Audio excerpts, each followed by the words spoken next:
Le zoo de Thoiry accueille 2 éléphants adultes, 2 éléphants d'Afrique dans sa réserve.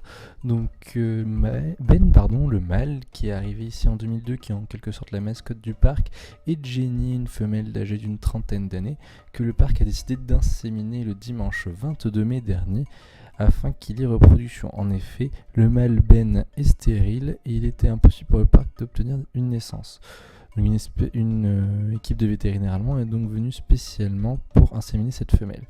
Un protocole de training a donc été mis en place, donc afin de faire des prises de sang quotidiennes pendant certaines périodes sur Jenny, afin de connaître son taux de progestérone ou d'œstrogène, donc qui est une hormone, afin de connaître ses cycles hormonaux, afin de savoir quel était le moment le plus propice pour l'inséminer.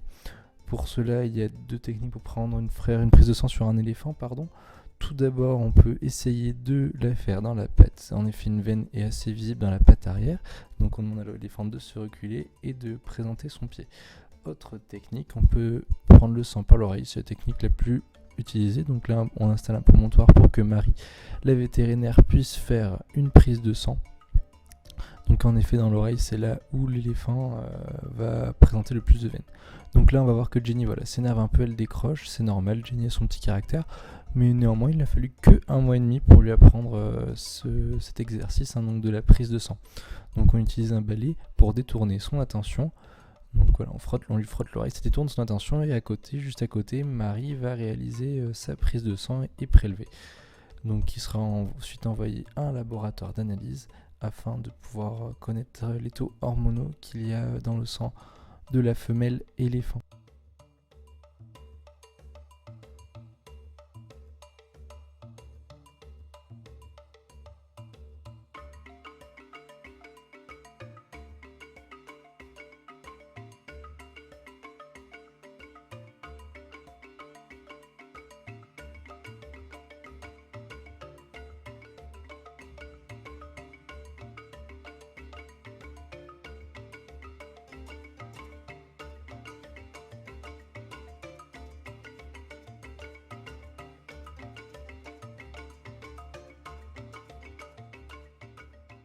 Les éléphants à Thoiry sont présentés dans un enclos d'1 hectare en compagnie de phacochères.